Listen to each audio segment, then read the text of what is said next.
তো তোমাদের যে কথাটা আমি বললাম যে মাধ্যমিক পরীক্ষায় মোটামুটি তোমাদের 15 থেকে 20 নম্বর অঙ্ক থাকে।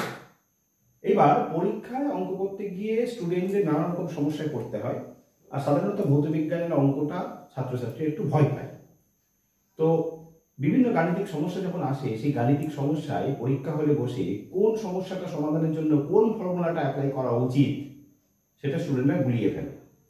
তো সেই জন্য যাতে ভৌত বিজ্ঞানে তোমাদের অঙ্কের ভীতিটা দূর হয় এবং তোমরা খুব কনফিডেন্টলি অঙ্কগুলো করতে পারো। আরেকটা কথা তোমাদের বলে রাখি, অঙ্কগুলো কিন্তু পুরো মার্কস পাওয়া যায় অল্প সময়ে। যে কারণে আজকে আমি তোমাদের ভৌত বিজ্ঞানের যে কটা চ্যাপ্টার থেকে অঙ্ক সাধারণত আসে, সাধারণত তোমাদের 3টে মেইন চ্যাপ্টার, গ্যাসের আচরণ, আলো এবং চলতরিৎ, এই 3টে চ্যাপ্টার থেকে যদি তোমরা একটু ভালো করে প্র্যাকটিস করো তাহলে অঙ্ক নিয়ে তোমাদের কোনো সমস্যা থাকবে না। এছাড়া আমি দুটো কথা বলতে চাই, অবশ্যই রাসায়নিক গণনা, এটা তো বলাই হয়নি কারণ এটাই মেন অঙ্কের চ্যাপ্টার।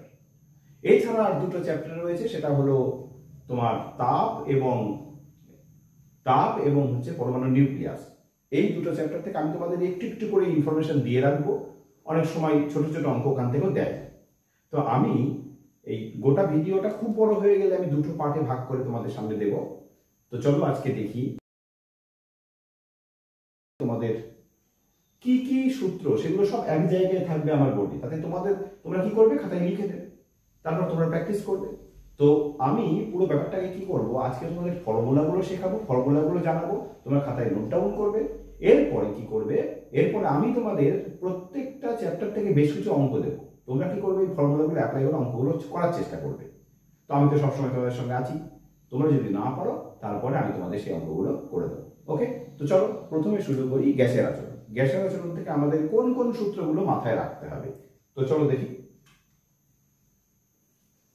দেখো, গ্যাসের আচরণ থেকে, এই গ্যাসের আচরণ চ্যাপ্টার থেকে মূলত যেটা মনে রাখতে হবে, প্রথম যেটা মনে রাখতে হবে সেটা হচ্ছে বয়েলের সূত্রের গাণিতিক রূপ।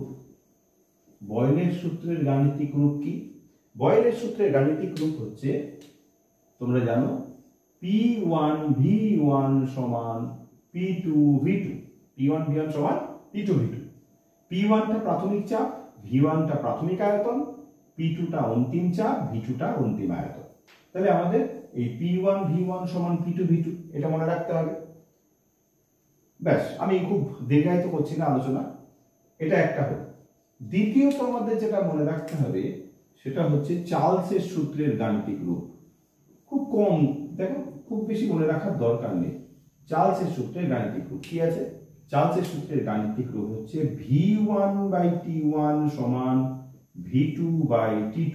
ওকে, তাহলে যেহেতু চার্লসের সূত্রে, বয়েলের সূত্রে ধ্রুবক রাশি গ্যাসের ভর এবং গ্যাসের উষ্ণতা, আর চার্লসের সূত্রে ধ্রুবক রাশি কি?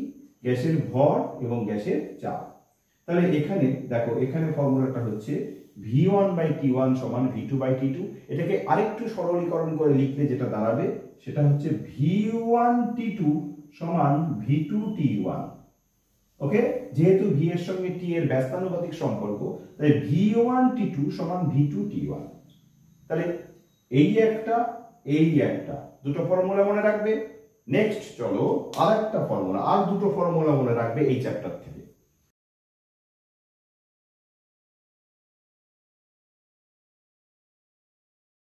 এবার 3 নম্বরে যেটা আছে, যেটা হচ্ছে বয়েলের সূত্র এবং চার্লসের সূত্রের সমন্বয় রূপ।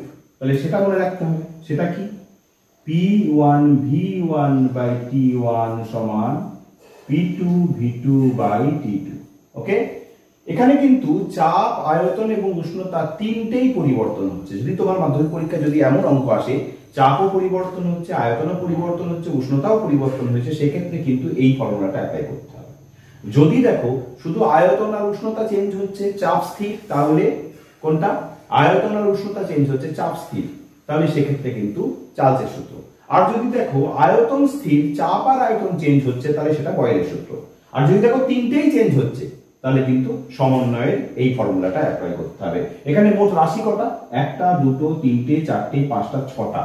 ছটার মধ্যে তোমাকে 5টার মান ওরা দিয়ে দেবে। তাহলে একটা রাশির ভ্যালু আমাদের কি করতে হবে, বের করতে হবে। ভেরি সিম্পল, কোনো প্রবলেম নেই। তো তিনটে দেখিয়ে দিলাম, চলো এবার লাস্ট দেখি। আর একটা পার্ট আছে, লাস্ট যেটা সেটা হলো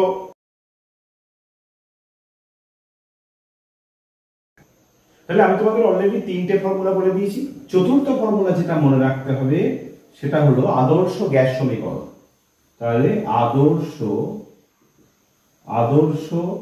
গ্যাস সমীকরণ। আদর্শ গ্যাস সমীকরণে কি মনে রাখতে হবে, কি জানি আমরা, পিভি সমান এন আর টি, যেখানে পি গ্যাসের চাপ, ভি আয়তন, এনটা কি এটা জানতে হবে তোমাদের। এনটা হচ্ছে মোল সংখ্যা, আর আর কি, আর হচ্ছে, আরটাকে বলে সার্বজনীন গ্যাস ধ্রুবক, আর টিটা তো তোমরা জানো পরম উষ্ণতা। তাহলে পিভি সমান এন আর টি, এই পিভি সমান এন, এন এর ভ্যালু কিন্তু ডব্লিউ বাই এম আর টি। তাহলে আমরা পিভি সমান এন আর টিটাকে আরেকটু সিম্পলিফাই করলে পিভি সমান ডব্লিউ বাই এম আর টি।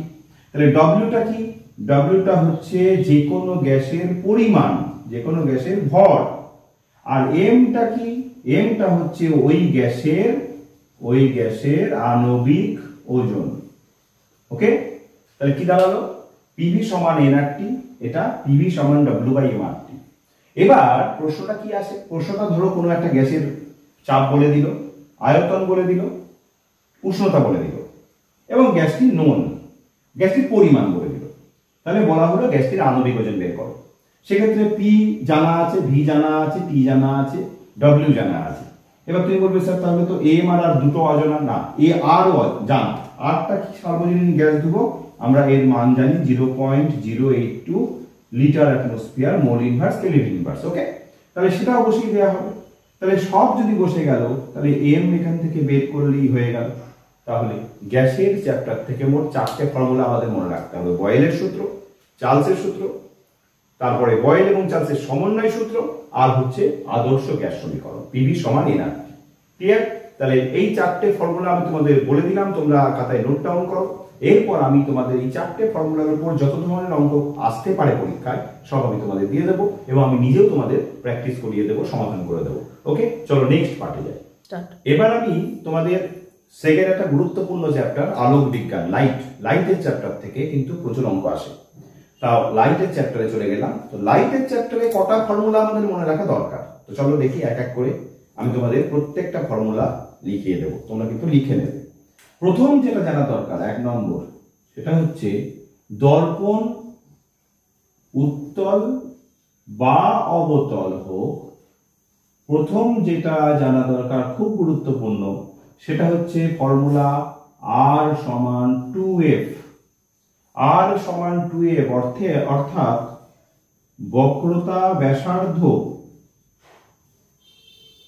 সমান 2 ইন্টু ফোকাস দৈর্ঘ্য। এটা কিন্তু খুব গুরুত্বপূর্ণ, এখান থেকে কিন্তু অবজেক্টিভ প্রশ্নও আসে 1 নম্বরে, এটা মনে রাখবে।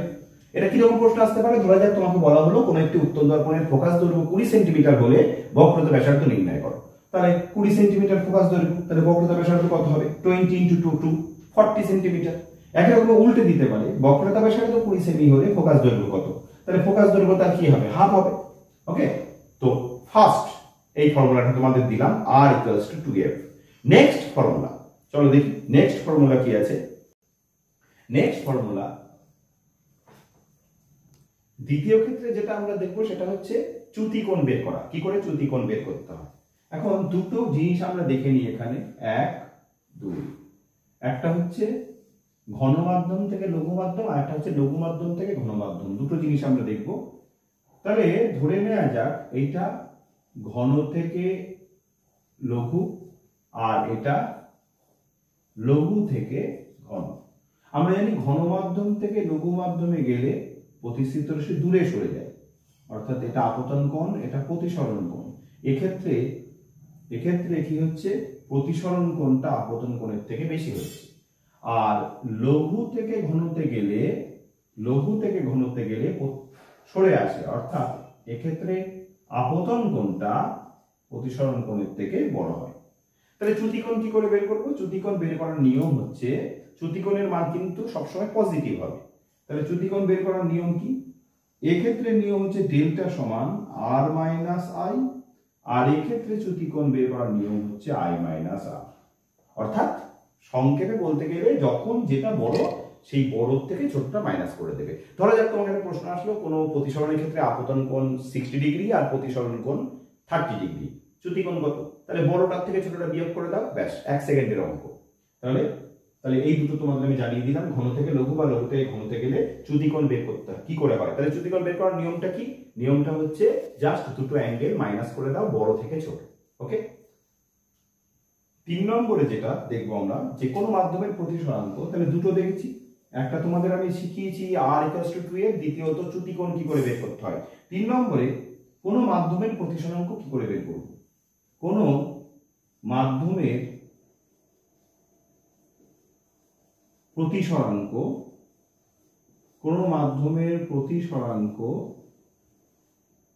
মিউ সমান সমান আমরা জানি সাইন আই বাই সাইন আর।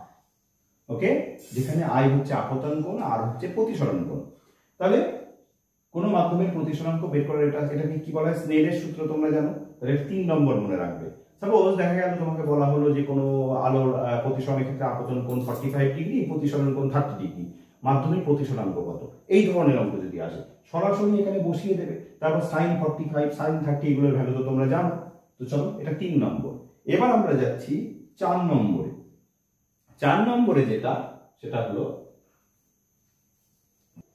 4 নম্বরে সেটা হলো প্রিজমের মধ্যে দিয়ে আলোর প্রতিসরণের ক্ষেত্রে চ্যুতিকোণ। অর্থাৎ কোন একটা প্রিজমের মধ্যে দিয়ে আলোর প্রতিসরণের ক্ষেত্রে চ্যুতিকোণ। সেক্ষেত্রে চ্যুতিকোণের নিয়ম কি? সেক্ষেত্রে চ্যুতিকোণ ডেল্টা সমান সমান I1 plus I2 minus a। পুরো বুঝিয়ে দিই, এটা 4 নম্বর ফর্মুলা লিখে রাখবে কিন্তু। এটা চ্যুতিকোণ, এটা আপতন কোণ, এইটা প্রতিসরণ কোণ, আর এইটাকে বলে প্রতিসারক কোণ। এটাকে বলে প্রতিসারক কোণ। যদি এই তলটা সমবাহু ত্রিভুজ হয়, সেক্ষেত্রে আমরা জানি প্রত্যেকটি কোণের মান 60 ডিগ্রি। তাহলে এক্ষেত্রে a এর ভ্যালু কত হবে? 60 ডিগ্রি। ক্লিয়ার? তাহলে দেখা গেল কোনো একটা প্রিজমের মধ্যে প্রতিসরণের ক্ষেত্রে আপতন কোণ বলে দিল, প্রতিসরণ কোণ বলে দিল। এ না বললেও তোমরা বসিয়ে দেবে, যেহেতু যদি বলা থাকে সমবাহু ত্রিভুজ, তাহলে এটা 60 ডিগ্রি বসিয়ে দেবে। তাহলে তিনটে ভ্যালুই তোমার জানা থাকলো, সঙ্গে সঙ্গে তোমার কি বেরিয়ে আসবে? ডেল্টা বেরিয়ে আসবে। তবে ন্যূনতম চ্যুতিকোণের ক্ষেত্রে, আমি ন্যূনতম চ্যুতিকোণ কি ব্যাপার বৃত্তান্ত অত ডিটেলসে যাচ্ছি না। ন্যূনতম চ্যুতিকোণের ক্ষেত্রে তাহলে যদি ন্যূনতম চ্যুতিকোণ কথাটা অঙ্কে থাকে, তাহলে কি করবে? ফর্মুলাটা একটু চেঞ্জ হয়ে যাবে। এক্ষুনি বললাম ডেল্টা সমান I1 plus I2 minus a, ফর্মুলাটা চেঞ্জ হয়ে যাবে 2i মাইনাস a। সেক্ষেত্রে I1 আর I2 টা সমান বলে দুটো যোগ হয়ে যাবে। তাহলে ফর্মুলাটা চেঞ্জ হয়ে গেল। একটু আগে ফর্মুলা বলেছিলাম ডেল্টা সমান I1 plus I2 minus a, এক্ষেত্রে ডেল্টা সমান 2i মাইনাস a। অর্থাৎ একটাই কোণ থাকবে আপতন কোণ, সেইটাকে 2 দিয়ে গুণ করে দিয়ে প্রতিসারক কোণ বিয়োগ করে দিলেই ন্যূনতম চ্যুতিকোণ বেরিয়ে যাবে। সেক্ষেত্রে প্রতিসরাঙ্ক বেরিয়ে যাবে। ঠিক আছে, চলো নেক্সট যাই 5 নম্বর। এবার তোমাদের আমি একটা গুরুত্বপূর্ণ জিনিস শেখাবো। যদি মাধ্যম দুটো হয়, সেক্ষেত্রে অনেক সময় হয় একটি মাধ্যমের সাপেক্ষে আরেকটি মাধ্যমের প্রতিসরাঙ্ক। সেক্ষেত্রে কিন্তু বিষয়টা একটু অন্যরকম, শিখে নাও। ধরো ব্যাপারটা থাকলো a মিউ b। এই কথাটার মানে কি? এই কথাটার মানে হচ্ছে যে a মাধ্যমের সাপেক্ষে b মাধ্যমের প্রতিসরাঙ্ক। সেক্ষেত্রে নিয়মটা কি? নিয়মটা হচ্ছে mu b by mu a। অর্থাৎ যদি এরকম থাকতো a mu g, a stands for air অর্থাৎ বায়ু, আর g স্ট্যান্ডস ফর গ্লাস অর্থাৎ কাঁচ, অর্থাৎ বায়ু থেকে কাঁচ মাধ্যমে প্রতিসরণ হচ্ছে। সেক্ষেত্রে নিয়ম হচ্ছে ডান দিকে যেটা থাকবে সেটা উপরে হবে। মিউ, এটা কি? মিউ কাঁচ বাই মিউ বায়ু। অর্থাৎ যার সাপেক্ষে সে নিচে হয়, আর যেটা ডান দিকে থাকে সেটা উপরে হয়। বোঝা গেল? তাহলে কোনো মাধ্যমের সাপেক্ষে অন্য একটা মাধ্যমের প্রতিসরাঙ্ক বের করার নিয়ম হচ্ছে এ মিউ বি হলে বিটা উপরে এটা নিচে, বোঝা গেল?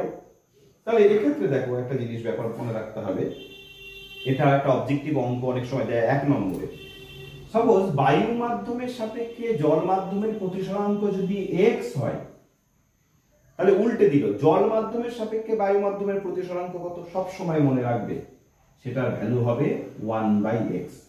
উল্টো, কারণ কি a মিউ g যদি x হয়, তাহলে g মিউ a সেটা কিন্তু পুরো উল্টো, অর্থাৎ 1/a মিউ g, তাহলে সেটা কত? 1/x।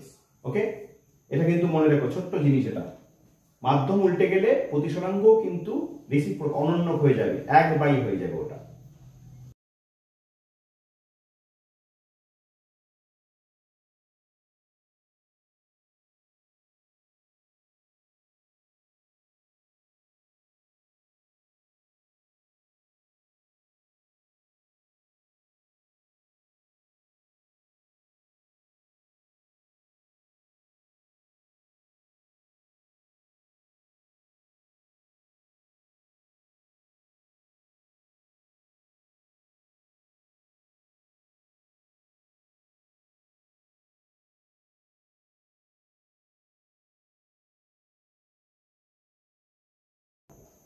এবার আরেকটা জিনিস তোমাদের শিখিয়ে দিই।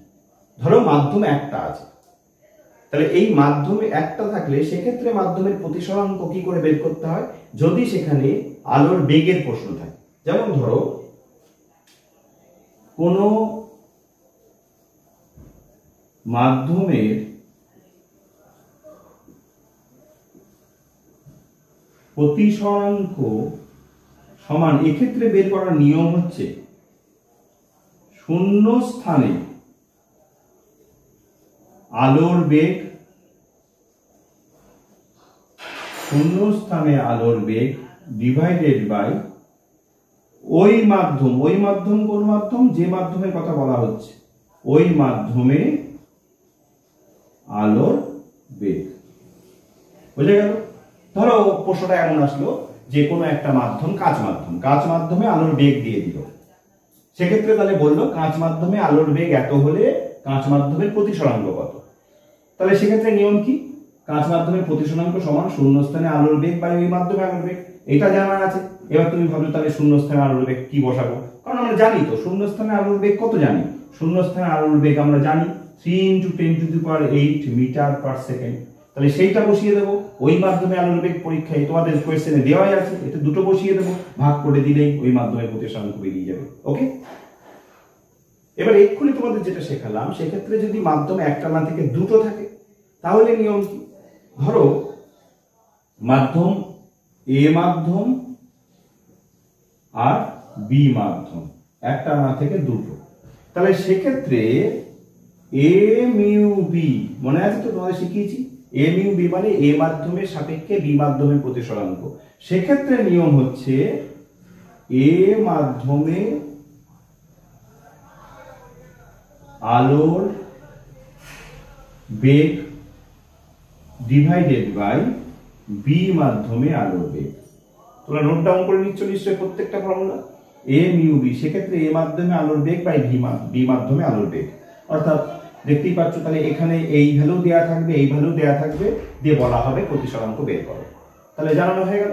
তাহলে আমি এখানে 7টা ফর্মুলা তোমাদের আমি বললাম, প্রথম থেকে বললাম 7টা ফর্মুলা, সব কিন্তু পুরো চ্যাপ্টার বিভিন্ন বই থেকে কিন্তু তোমাদের জন্য আমি সমস্ত ফর্মুলাগুলো এক জায়গায় করেছি। এর বাইরে আর কিছু আছে বলে আমার মনে হয় না, তোমাদের অন্তত মাধ্যমিক লেভেলে।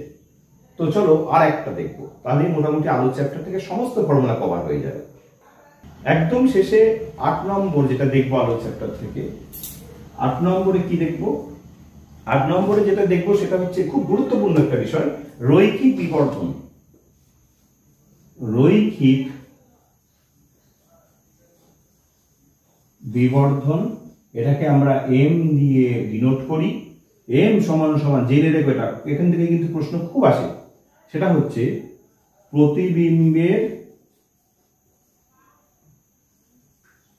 প্রতিবিম্বের দৈর্ঘ্য ডিভাইডেড বাই বস্তুর দৈর্ঘ্য সমান কি হবে, প্রতিবিম্বের দৈর্ঘ্য বা বস্তুর দৈর্ঘ্য। আর একটা লিখতে পারো, সেটা হলো প্রতিবিম্বের দূরত্ব ডিভাইডেড বাই কি না বস্তুর দূরত্ব। দেখো ভালো করে শিখে নাও। ধরো এখানে 1 নম্বর বা 2 নম্বরের ছোট অঙ্ক থাকে। সাপোজ কিরকম অঙ্ক, কোন একটা বস্তুর প্রতিবিম্বের দৈর্ঘ্য 20 সেমি এবং বস্তুর দৈর্ঘ্য 10 সেমি হলে সেই দর্পণটির লেন্সটির রৈখিক বিবর্ধন কত। ব্যাস ফর্মুলায় ফেলে দাও, 20/10 তাহলে কত হচ্ছে 2। অনেক সময় প্রতিবিম্বের দৈর্ঘ্য বলে দেয়, রৈখিক বিবর্ধন বলে দেয়, বস্তু দৈর্ঘ্য বের করতে বলে। ব্যাস 1 সেকেন্ড লাগবে অঙ্কটা করতে। এছাড়া আরেকটা হতে পারে দৈর্ঘ্য আর দূরত্ব, ব্যাপারটা একটু আলাদা। লেন্স থেকে ধরো বস্তুর দূরত্ব বলে দিয়েছে, তাহলে প্রতিবিম্বের দূরত্ব বের করতে বলে। সেক্ষেত্রে তাহলে পুরো ব্যাপারটা কি দাঁড়ালো, এম সমান সমান প্রতিবিম্বের দৈর্ঘ্য বাই বস্তুর দৈর্ঘ্য সমান প্রতিবিম্বের দূরত্ব বাই বস্তুর দূরত্ব। তাহলে মোটামুটি আজকে আমি তোমাদের ভিডিওতে দুটো চ্যাপ্টার কভার করলাম। সেটা হলো, এক হচ্ছে তোমার গ্যাসের আচরণ, 2 হচ্ছে চলতড়িৎ, 2 হচ্ছে আলোক বিজ্ঞান। এরপরের ভিডিওতে আমি তোমাদের চলতড়িৎ এবং বাকি যেটুকু থাকলো আর কি, রাসায়নিক গণনা, তাপ, নিউক্লিয়াস, সবটা কভার করে দেবো। ঠিক আছে, তাহলে ওকে। তাহলে আমার ছাত্রছাত্রীরাই আমাকে অনুরোধ জানিয়েছিল যে এই ধরনের ভিডিও আমাদের খুব দরকার, তো সেটাকে মাথায় রেখে আমি খুব তাড়াতাড়ি এই ভিডিও শুরু করলাম তোমাদের জন্য। দুটো পার্টে ভিডিওটা বানাবো। প্রথমে আমি তোমাদের সমস্ত ফর্মুলাগুলোকে এক জায়গায় করে দিচ্ছি, সেগুলো খাতায় লিখে নেবে। তারপর আমি তোমাদের সেকেন্ড পার্টে তোমাদের বিভিন্ন ধরনের অঙ্ক দেবো, সেগুলো সমাধান করবো, সেগুলো তোমরা দেখবে, নিজেরাও চেষ্টা করবে। তো যাই হোক, খুব তাড়াতাড়ি আবার দেখা হচ্ছে। আমার 2020 সিরিজ তোমাদের কেমন লাগছে এবং আমার চ্যানেল তোমাদের কেমন লাগছে, ভালো মন্দ সব জানিও, কমেন্ট করো কত পাচ্ছ কেমন। তো তোমাদের প্রস্তুতির ক্ষেত্রে আমি আরো একবার বলে দিচ্ছি, তোমাদের সঙ্গে কিন্তু আমি আছি, সব সময় আছি। তো আমার চ্যানেল যদি এখনো সাবস্ক্রাইব না করে থাকো, আমাকে উৎসাহ দেওয়ার জন্য অবশ্যই চ্যানেলটি এক্ষুনি সাবস্ক্রাইব করে দাও। তো খুব তাড়াতাড়ি দেখা হচ্ছে। তোমরা কিন্তু প্রত্যেকে সুস্থ থেকো, ভালো থেকো। চলো।